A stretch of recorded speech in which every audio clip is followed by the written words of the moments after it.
안녕하십니까? 러빙타임 새벽을 여는 예수묵상 시간입니다. 오늘의 예수묵상 범위는 마태복음 12장 38절로 50절까지의 말씀입니다. 오늘도 이 말씀 속에서 하루를 살아가는 데 필요한 영적인 힘을 얻게 되기를 간절히 소원합니다. 그때 서기관과 바리새인 중 몇 사람이 말하되, 선생님이여, 우리에게 표적 보여주시기를 원하나이다. 악하고 음란한 세대가 표적을 구하나 선지자 요나의 표적밖에는 보일 표적이 없느니라. 요나가 밤낮 사흘 동안 큰 물고기 뱃속에 있었던 것 같이 인자도 밤낮 사흘 동안 땅속에 있으리라. 심판 때에 니느웨 사람들이 일어나 이 세대 사람을 정죄하리니 이는 그들이 요나의 전도를 듣고 회개하였음이거니와 요나보다 더 큰 이가 여기 있으며 심판 때에 남방 여왕이 일어나 이 세대 사람을 정죄하리니 이는 그가 솔로몬의 지혜로운 말을 들으려고 땅 끝에서 왔음이거니와 솔로몬보다 더 큰 이가 여기 있느니라. 더러운 귀신이 사람에게서 나갔을 때 물 없는 곳으로 다니며 쉬기를 구하되 쉴 곳을 얻지 못하고 이에 이르되 내가 나온 내 집으로 돌아가리라 하고 와보니 그 집이 비고 청소되고 수리되었거늘 이에 가서 저보다 더 악한 귀신 7을 데리고 들어가서 거하니 그 사람의 나중 형편이 전보다 더욱 심하게 되느니라. 이 악한 세대가 또한 이렇게 되리라. 예수께서 무리에게 말씀하실 때 그의 어머니와 동생들이 예수께 말하려고 밖에 섰더니 한 사람이 예수께 여짜오되, 보소서, 당신의 어머니와 동생들이 당신께 말하려고 밖에 서 있나이다. 누가 내 어머니이며 내 동생들이냐? 손을 내밀어 제자들을 가리켜 나의 어머니와 나의 동생들을 보라. 누구든지 하늘에 계신 내 아버지의 뜻대로 하는 자가 내 형제요 자매요 어머니이니라. 먼저 오늘 본문 말씀 중에서 마태복음 12장 38절로 45절은 예수님께서 이 세대의 음란하고 악한 모습을 두 가지 측면에서 말씀하시는 것을 보게 됩니다. 첫 번째 측면은 요나의 표적을 통해서이며 두 번째 측면은 더 악한 귀신의 예를 통해서입니다. 즉 예수님은 지금 이 세대를 부정적으로 묘사하고 계시는 것입니다. 그리고 오늘 본문 말씀의 시작에는 이 음란하고 악한 세대의 대표주자로 서기관과 바리새인들이 등장하고 있는 것입니다. 그런데 이들이 예수님께 나와 선생님이여 우리에게 표적 보여주시기를 원하나이다 라고 말하는 것입니다. 그리고 이들이 한 말을 분석해보면 먼저 선생님이여 라는 말은 헬라어로 디다스칼레 라는 단어를 쓰고 있는데 이것은 성경의 용례상 예수님을 영접하지 않은 자들이 예수님을 부를 때 사용한 표현인 것을 보게 됩니다. 즉 이들은 예수님을 믿기 위하여 표적을 구한 것이 아닙니다. 이들은 지금까지 예수님의 베푸신 초자연적인 이적들을 이미 보아온 것입니다. 그런데 그럴 때마다 이들은 예수님을 더욱 거부하였습니다. 그리고 마침내 나사로를 죽음에서 일으키자 그들은 예수님을 완전히 제거하기 위하여 노력한 것입니다. 그리고 같은 마태복음 12장 24절에서 그들은 예수님의 이적에 대하여 이렇게 말하는 것입니다. 바리새인들은 듣고 이르되 이가 귀신의 왕 바알세불을 힘입지 않고는 귀신을 쫓아내지 못하느니라. 그래서 예수님은 이 음란하고 악한 세대에 보일 표적은 선지자 요나의 표적밖에는 없다고 말씀하시는 것입니다. 그렇다면 예수님께서 보이실 선지자 요나의 표적은 무엇일까요? 예수님께서 이 선지자 요나의 표적에 대하여 이렇게 말씀하셨습니다. 요나가 밤낮 사흘 동안 큰 물고기 뱃속에 있었던 것과 같이 인자도 밤낮 사흘 동안 땅속에 있으리라. 즉, 이 음란하고 악한 세대에 보일 예수님의 표적은 예수님의 십자가와 부활에 대한 표적밖에 없는 것입니다. 그리고 분명 이 예수님의 십자가와 부활의 표적은 아주 강력한 믿을 만한 증거를 우리들에게 제공하는 것입니다.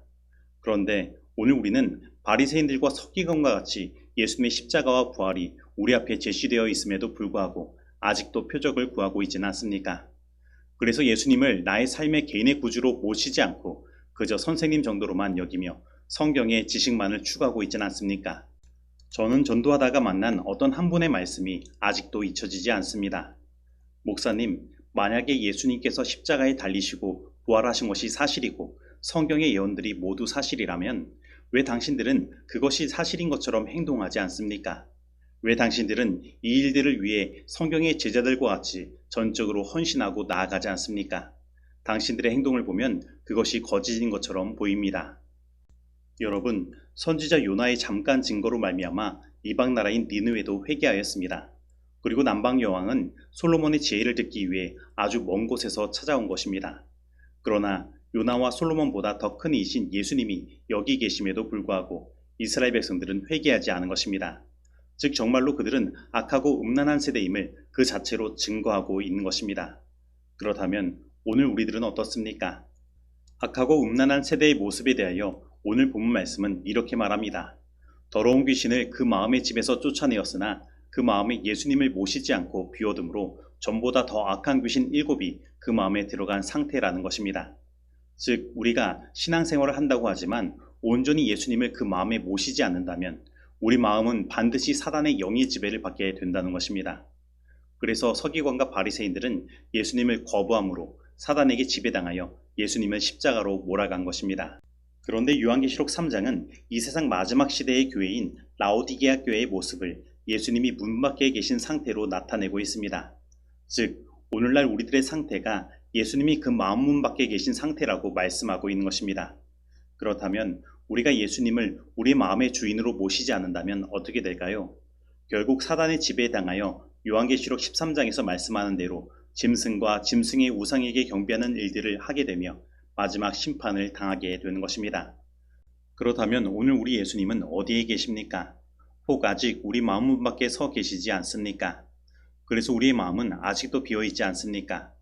사실 예수님께서 우리의 마음문을 열고 들어와 하시고 싶으신 것은 함께 저녁 식사를 하며 진정한 사귐을 갖기를 원하시는 것입니다.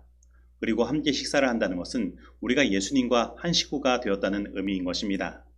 즉 예수님은 오늘 우리들과 한 가족이 되기를 정말로 간절히 원하시는 것입니다. 그렇다면 예수님과 한 가족이 된다는 것은 어떤 의미가 있을까요? 오늘 본문 말씀은 이렇게 말하고 있습니다. 누구든지 하늘에 계신 내 아버지의 뜻대로 하는 자가 내 형제요, 자매요, 어머니니라. 즉 예수님을 나의 마음 가운데 모신다는 것은 예수님과 한 가족이 된다는 것이며 하늘에 계신 하나님의 아버지의 뜻대로 행한다는 의미인 것입니다. 그러므로 오늘 이 시간 하늘에 계신 아버지의 뜻대로 행하지 못하는 것들이 있다면 마음의 문을 열어 마음을 예수님께 드리고 참된 회개를 경험하게 되기를 간절히 소원합니다. 사람의 진실성의 증거는 말에 있지 아니하고 행실에 있다. 그리스도께서는 어느 누구에게도 너희가 남보다 더 나은 말을 하는 것이 무엇이냐고 묻지 않으시고 너희가 남보다 더 하는 것이 무엇이냐고 물으신다. 너희가 이것을 알고 행하면 복이 있으리라고 하신 그리스도의 말씀은 의미심장한 말씀이다. 그에 상응하는 행실이 따르지 않는 한 말은 아무 가치도 없다. 심을교훈 272페이지의 말씀입니다. 이제 적용하는 시간입니다.